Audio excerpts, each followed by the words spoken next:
I miss you. I held off on getting a cell phone for as long as possible. I didn't really have a good reason, I guess, other than the cost. When I was just setting out on my own, there was no way I could afford the monthly plan. I was the only one of my friends to still rely on a landline, and it drove everyone nuts. I managed to wait until my 25th birthday when I finally felt financially secure enough to justify buying one for myself. My friends all laughed about my change of heart, but I could tell they were relieved. To be honest, I was pretty pleased too. As it turns out, cell phones are ridiculously convenient. Who knew? I didn't start getting the text until about a month after I bought my phone. It was the first message from an unknown number that I'd received, and it simply read, "I miss you." I was confused at first. What kind of introductory text was that? It seemed a little overdramatic to me, and that was when I made the connection. About a year before, I dumped a deadbeat ex-boyfriend out of my life. Looking back, I could definitely say that he was really something of an overgrown child. He expected me to cook, clean, set up his doctor's appointments, and give him half of my income each month, as he did not find it necessary to get a job. I shouldn't have stayed with him so long. Damn those devilish good looks. But once I came to my senses, I kicked him to the curb, as all the other girlfriends or victims had done before. My guess was that he'd stalked my Facebook or prodded my friends for my new number. After all, this wasn't the first time he tried to reach out to me, and I figured it wouldn't be the last. In the end, I chose not to answer. For one, I knew he would just try to manipulate me if I gave him the chance, as per usual. For two, it would give me a petty satisfaction to let him feel ignored and unheard. Now, as a rule, I try not to be petty, but sometimes such a perfect opportunity is just too seductive. The next few months seemed to corroborate my inference. His attacks weren't constant, but were always vague pleas that seemed to indicate that he needed a new host to leech off of and couldn't find one. It was unsurprising that he tried to reach out to me first, as I'd been the most loyal and long-lasting of all his girlfriends, and the most naive. I was the perfect target. The messages were always in the same vein and quickly became tiresome. "I miss you. I wish I could see you. I thought I saw you in a crowd today, but it turned out to be just a dream." Ugh. Pathetic. One night, about 8 months since I had my phone, I slipped up. I have to admit that I've been drinking. It had started as one beer to help me unwind after work and quickly snowballed into a one-woman party. I was thoroughly smashed when I received a much longer text than usual. "I miss you so much. I know you don't read these, but today of all days, I need you to know how much I love you. I'd do anything to see you one more time." Today of all days, I wondered. I tried to wade through the mushy haze of my brain. The first thought I had, I seized. Today must have been our anniversary. Sure, why not? It would be the perfect opportunity for a little manipulation. He was a prick, but he was smart. And then I had an idea. He wants to play games? Okay, let's play. But I'm gonna change the rules. I swear my thoughts slurred. I began to type and my autocorrect struggled to clarify through my drunkenness. "If you want to come see me, then why don't you do it?" And then, just for good measure, I let him know that I knew he'd been investigating me. "You know where to find me." I sent it, and with that, I changed fate.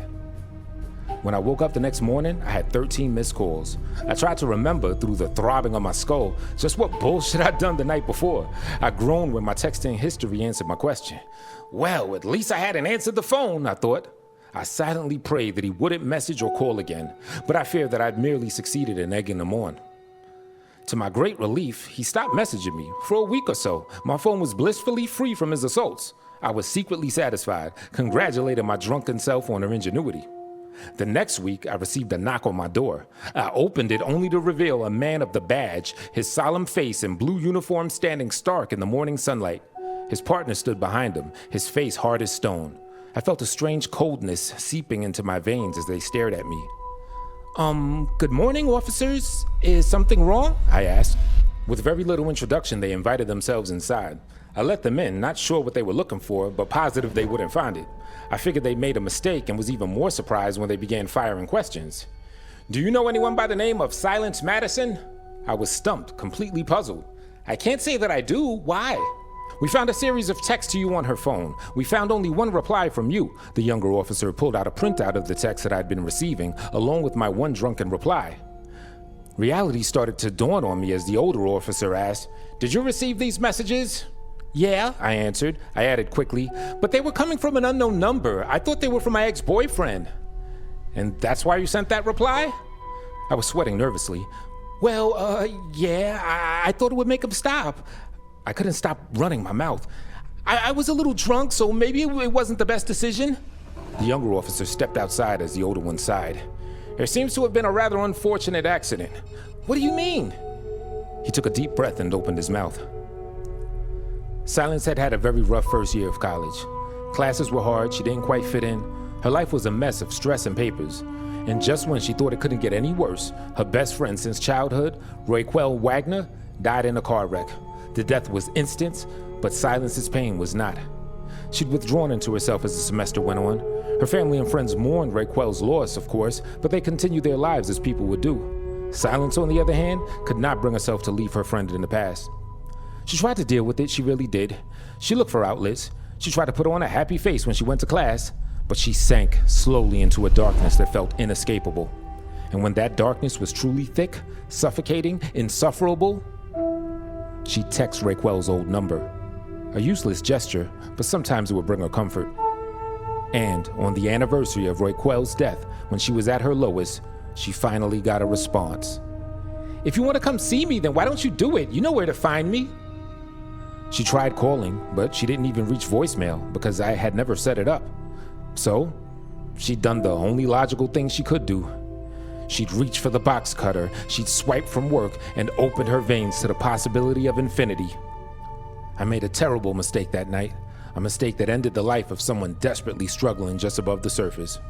Her father forgave me, but no matter how many times I apologized, her mother had nothing but hatred for me. I understood that. To her, I had been the final push to kill her daughter. The police told me over and over that Silence herself had ended her own life. I was not to blame, but inside me, the seeds of guilt spread far across my heart, growing like weeds that I just couldn't uproot. It was a long, hard year. I managed to get back on my feet and continue on with my life, although Silence's death hung over me like a shadow. No matter what I did, I just couldn't forget her, no matter how far away the incident seemed. Yesterday was her anniversary. I tried my best to get through the day, pretending I'd never heard that name, never heard that story.